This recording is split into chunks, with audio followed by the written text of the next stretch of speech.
where is it that you're coming from, So um, you were born in Chicago, and tell me a little bit more about your family. And I'm curious to hear, what were your favorite animals and stories while growing up? Animals and stories. Yeah. So my parents are Indian immigrants. They migrated from India in the late 70s and settled in the suburbs of Chicago. So I lived there for the first 18 years of my life, and then moved down to New Orleans, Louisiana for college, and lived there for 6 years. And since 2006 have been back in the greater Chicago area. So when I talk about identity sometimes, which is important to me, Yeah. it's both my culture and my faith as a Muslim man and a South Asian and Indian man, and play both heavily influences in my life and my upbringing. Animals, I always think of what my spirit animal would be, and what animals. I've always been drawn to dogs and like wolves, especially elephants. Yeah. And tigers. Elephants. Why is that? I think elephants, like no Elephants and one tigers. That's very interesting. Yeah, they're both animals of India, which I get to. And one is like no one messes really with either except man. And so if we take man out of the Yeah. equation, like no one, I mean, fiercest predators still stay away from elephants, especially Yeah. full-grown elephants, because they're just so badass, right? And same with tigers. But I resonate most with the wolf because they both have strength in numbers, as well as, this idea of like wandering on and being a lone wolf and exploring and discovery, I think resonates a lot with me too. And tell me, do you have still like some songs or genres, like musical genres, that impacted or marked your childhood and teenager years? Not really. I really was never into music. Really? Oh, wow, that's In news. the way of, no, in the way of like growing up, I mean, one, I was a child of Indian immigrants and like was really sheltered in some ways. So most of my exposure to music early on was through my sister, who's a couple of years older, who I would listen to her music. So it was a lot of, teen pop rock of the 80s and 90s, a lot of like Michael Jackson, like, the big rock of the 70s, 80s, and 90s. And then in college, I lived in New Orleans. So then really started enjoying blues and jazz and more of the like there and the soul music just going through your body, and more instrumental than anything else. And then getting more into like the local Caribbean flavor music that was coming through New Orleans too at that time. And then I would say more in my adulthood, hold on to some of that soul music, like the brass instruments and the musicians, um, still. And then, everything from um,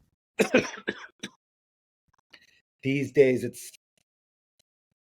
I'm listening to a lot of bit of everything, like some Afro tech, and how that's a lot of more. I'm going on the stories of some of these artists rather than trying to really dive into what their music is about. But at the same time, I love Taylor Swift, and I went to her concert in June, and it was amazing. And I was in a sea of young Oh, you teenage white did? girls falling in Yeah. every moment. And but for me, it's more that experience, right? Like seeing how people are Yeah. connecting to different music. Um, like heavy metal, no, like I can never really listen to that. I need something that is gonna help me run or think or sleep. It's interesting that you didn't mention like classical music, as part of like Oh yeah, any repertoire.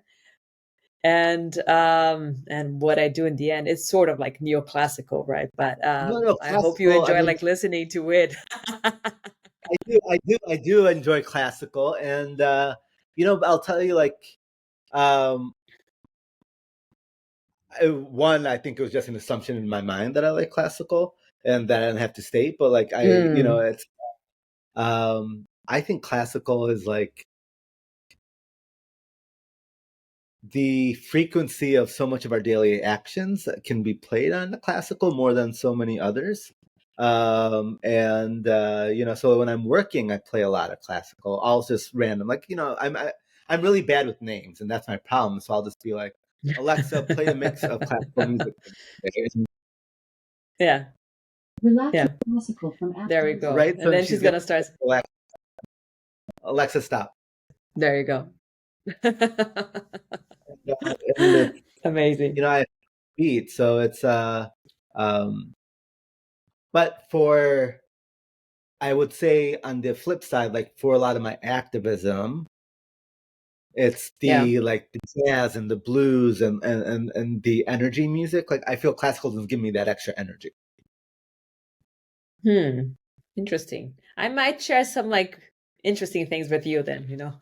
Well, I love jazz and I love like progressive, like jazz and blues and all of that stuff, right? And I think that all of them they have their moment in our daily lives. And are there any kind of like any artists, like all other kinds that are inspiring you or that you admire? Like be it, I don't know, arts, painting, cinema, theater, I don't know. Artists. So I spent last I'm such an art appreciator. I'm a storyteller by nature, and um, I'm working on really like immersing myself more. That's why I resonate really with what you are doing. Is like I spent a week down in Mexico City Art Week last week and just going to the different gallery. And for me, always it's what story are they trying to tell rather than what is it that they're Yeah. painting? Why are you painting Mm-hmm. this? Like what is Yeah. going on with that? So, it's I've always been a like Van Gogh and Picasso fan.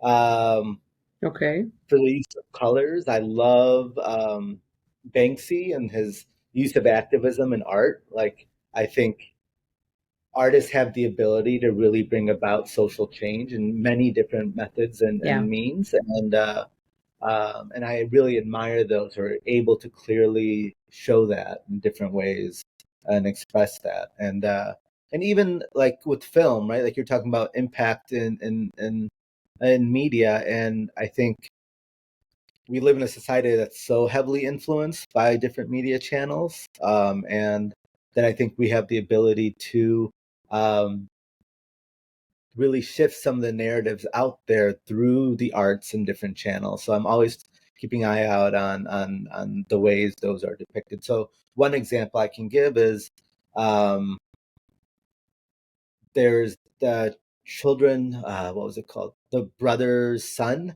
It's on Netflix. It's a movie about Hmm.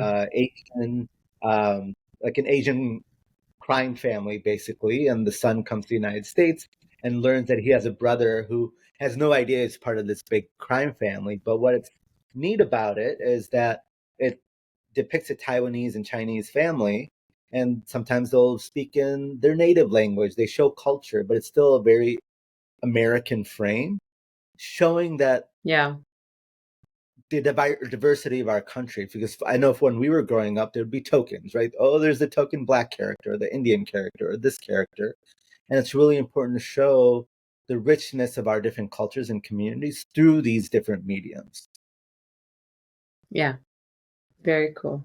Yeah. Well, I am guilty as charged to really understand everything that you're saying, right? You live very intentionally and you're also a change maker, an activist.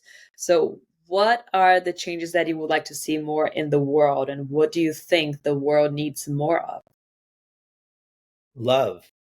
And it's very cliche, but I'm looking at, my sister-in-law is Palestinian, and every, Mm, it's just seeing the daily toll, especially what's happening in Palestine and Gaza right now, has on her yeah. family, and the broader community here. Like, breaks my heart every day. And then talking to a lot of my Jewish friends in Chicago, like seeing um, the increase in some of their fear and trauma as well, and then also just seeing like the walls that are out there, and that no one's listening to each other. The world is, um, there's so many conflicts around the world, and it breaks my heart that we choose violence, we choose harm, rather than Yeah. peace and love and finding ways to be together. And it's a lot of what I do is to show that we can all support. There's people struggling in our own backyards, and all it takes is a little opening up of our hearts and minds to learn about some of these challenges that our neighbors are facing, and we can all do a little bit more to work to support them. And So the energy I want to keep putting that out there is that we can all bring positive change and spread that love. Amen to that. Yeah. I think and that's where I think we can like build so many bridges also with the storytelling part of things, right?